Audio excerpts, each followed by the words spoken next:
നമ്മൾ വളരെ റെസ്പെക്ട് ചെയ്യുകയും ചെയ്തിരുന്നത്. അത് ടീച്ചറെ നൈറ്റി ലെക്ചർ എന്നുള്ളൊരു പ്രിഫറൻസ് എല്ലായിടത്തും കിട്ടുന്നു. അത്രയും പുരുഷീകരിക്കുന്ന ഒരാളൊരു ടീച്ചർ എന്നുള്ള ഒരു പുരുഷീകരിക്കുന്ന ആളെ ഞങ്ങളുടെ അടുത്ത് വന്ന് വളരെ ഫ്രീ ആയിട്ട് സംസാരിക്കുന്നു. ഞങ്ങളുടെ അടുത്ത് വന്നിട്ട് വളരെ ഫ്രീ ആയിട്ട് മിങ്കിൾ ചെയ്യുന്നു. അധ്യാപികയാണ് എന്ന് പറയുമ്പോൾ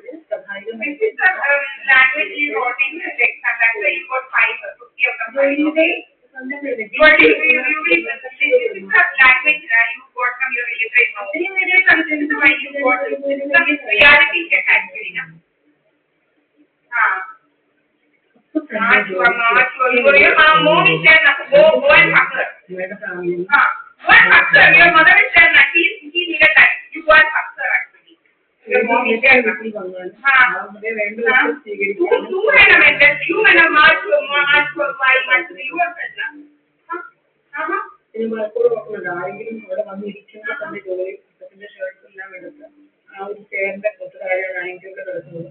എല്ലാവർക്കും കാണും ജോലി അയൻ ചെയ്ത് കഴിക്കും. 2005 എന്റെ കല്യാണം. ഞാൻ പിന്നെ കുളമ്പൂരിലേക്ക് ഷർട്ടുകളുണ്ട്. I don't like to wear even into white and I don't like whatever it is. You proper language. പഴയൊരങ്ങനെയല്ല. മെന്റലി അത് ഭയങ്കര ഡൗൺ ആണോ എനിക്ക് സംശയം എനിക്ക് തോന്നി. ഈ പറഞ്ഞ ജോലി ജോസഫ് ചെറിയൊരു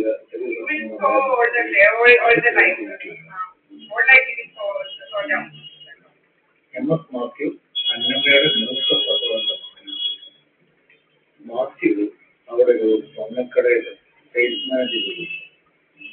മാത്യു ഒരു ഉണ്ടായി. ഈ മാത്യു വരുന്ന ഈ കാര്യം ടൗൺ ഹൗസ് നമ്മളറിയാം. ടൗൺ ഹൗസ് ആ കാര്യം ചോദിച്ചു, എന്തുകൊണ്ടെങ്കിലും വേണം, എപ്പോഴും വരുന്നതാണ്, ഗുണപരമായിട്ട് കാര്യം എന്താണ് എനിക്ക് ചോദിച്ചപ്പോൾ ദിവസം പറയാൻ എന്തെങ്കിലും പറഞ്ഞു പോവുകയും ചെയ്യും. ആ സമയം ചിലരോട് സംസാരിക്കാൻ പറയും. ജോലി പറഞ്ഞ പോലെ എക്സോട്ടിന് പറഞ്ഞ് ഇറങ്ങുന്നു. പക്ഷേ മണക്കൂറിൽ കാണുന്നു ഈ ചോദ്യങ്ങൾ ചോദിക്കാൻ ഇല്ലാന്നതിൻ്റെ കളിയാണ്. എന്താണ് ഇപ്പോഴും മാറി വന്ന ഫാമിലിയാണ്. ജോലിയിൽ പോയിട്ടുള്ള ഫാമിലിയാണ്. എന്തോ കുറച്ച് മെല്ലെ അപ്സെറ്റ് ആണെന്നുണ്ടാവും മനസ്സിലാവുന്നില്ല.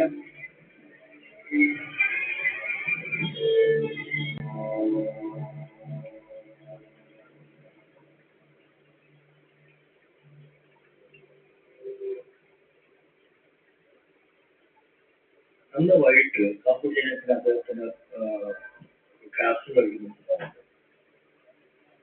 ക്യാസ് എന്ന് പറഞ്ഞാൽ മഷ് ക്യാസ്. ഇവിടെ ഈ ടാബ്ലറ്റ് എടുത്തിട്ട് തോമസ് അത് കഴിച്ചു. കഴിച്ച് എത്തുന്നതിന് അവിടെ ചെറിയ പ്രവേശം പോലെ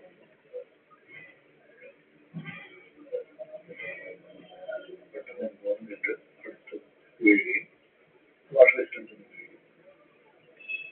അന്നത്തെ ഇമ്മീഡിയറ്റ് എടുത്തു കൊണ്ടുപോകാനോ ഒന്നും തന്നെ ഒരു ഭാഗം ശ്രമിക്കുന്നില്ല. അടുത്തൊക്കെ വിളിച്ച് ഓട്ടോറിക്ഷ കയറ്റി അവർ നേരെ ഹോസ്പിറ്റലിൽ കൊണ്ടുവന്നിട്ട്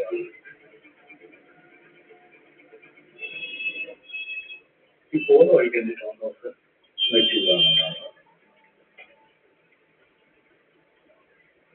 ഫാദറിനെ ഹോസ്പിറ്റലിൽ കൊണ്ടുപോകാൻ വേണ്ടി സമയമെടുക്കുന്നത് ഞാൻ ചോദിച്ചു, എന്തിനാ സമയമെടുത്ത്? അതെനിക്ക് കാറിന്റെ കീ കാണുന്നില്ല എന്ന് പറഞ്ഞുകൊണ്ട് സമയമെടുത്തുള്ളൂ.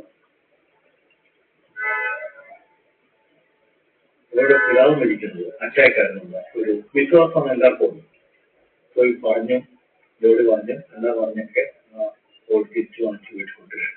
അറ്റാക്കായിരുന്നു പറഞ്ഞിട്ട് ഇന്നത്തെ തന്നെ അപ്പത്തെ മരിച്ചു കിടക്കുമ്പോ ഈ ജോലിയും MS മാത്യു ഇങ്ങനെ സംസാരിക്കാം. ഞാനപ്പോ ചേട്ടനോട് ചോദിച്ചു, ഇത് തമ്മിൽ എന്താ ഇടപാട്? ഈ മാറി ഇങ്ങനെ അതിന്റെ ചേട്ടൻ ജോലി പറഞ്ഞു അത് തന്നെ ക്യാഷ് ലോണിങ് ഉണ്ട്, അതായിരിക്കുന്നു.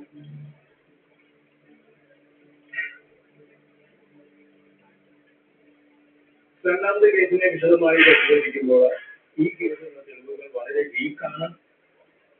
ഈ പറയുന്ന ഹാർട്ട് അറ്റാക്ക് ആണ് സംഭവിച്ചത് എന്ന് മറ്റുള്ളവരെ പറഞ്ഞ് വിശ്വസിപ്പിച്ചു. അവരത് വിശ്വസിച്ചു. ഒരു പക്ഷേ അത് സത്യവുമായിരിക്കാം. പക്ഷെ ഡോക്ടർ എന്തുകൊണ്ട് വിശ്വസിക്കണം? അപ്പോൾ ഡോക്ടർ അവിടെ ചെന്നതിന് ശേഷം ഇത് യാതൊരു തരത്തിലും ഹാർട്ട് അറ്റാക്ക് അല്ല എന്ന് കണ്ടെത്താനായ ഡോക്ടർക്ക് എന്തുകൊണ്ട് കഴിഞ്ഞില്ല? ഏതെങ്കിലും ഒരു സാധ്യത പറയുന്നത് വിശ്വസിക്കാനാണോ ഈ പറയുന്ന നമ്മുടെ മെഡിക്കൽ സയൻസ് നിൽക്കുന്നത്? The next victim in the case was Tom Thomas, who died in 2008. There was a difference of 6 years between the first two deaths in this case. But because there was a huge gap between the first and second death or murder in this case, it was very difficult for the family members to assume something suspicious in this, because there was nothing unusual about it, because of the way this poison was used. There wasn't any visible injury or visible or anything that suggests that this was a murder. അവരടക്കത്തിന്റെ സമയത്ത് അയോധ്യ അവസാനം ഭയങ്കര കരച്ചിലായിരുന്നു. Break അവസാനം ഇറക്കി വയ്ക്കുന്നവരെ ഭയങ്കര കരച്ചിലായിരുന്നു. പക്ഷെ തിരിച്ചു വന്നപ്പോൾ ഞാൻ വീണ്ടും കാണുകയാണ്. അതായത് അമ്മ വെച്ച് കഴിഞ്ഞാൽ പറഞ്ഞില്ല, പെട്ടെന്ന് തന്നെ കാര്യങ്ങളെല്ലാം മാനേജ് ചെയ്തു പോകും. അമ്മ പോയി കഴിയുമ്പോഴേ നമ്മൾ ഓൾറെഡി നമുക്കൊരു സ്പേസ് ഇല്ലാതെയായി മാറും. അവരെ കൂടെ പോയി കഴിയുമ്പോൾ അത് കംപ്ലീറ്റ്ലി ചെയ്യണം.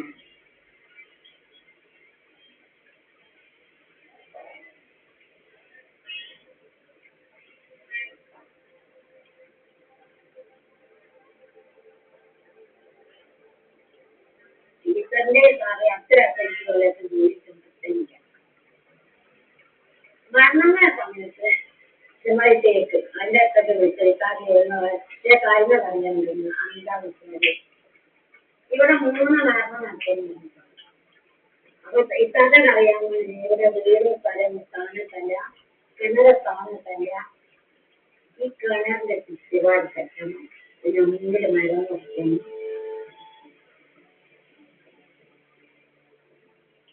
ഇത് നേരാക്കിയാൽ മരണമൊക്കെ ചെയ്യാൻ അവസാനിക്കും. അതിന്റെ കാലാ പോയി പറഞ്ഞെടുക്കും. അപ്പൊ ഞങ്ങളുടെ തങ്ങന്മാരും നിങ്ങളുടെ അത്രമാരും ഒക്കെ പറഞ്ഞിട്ടുണ്ട്. എനിക്ക് അത്രയില്ല.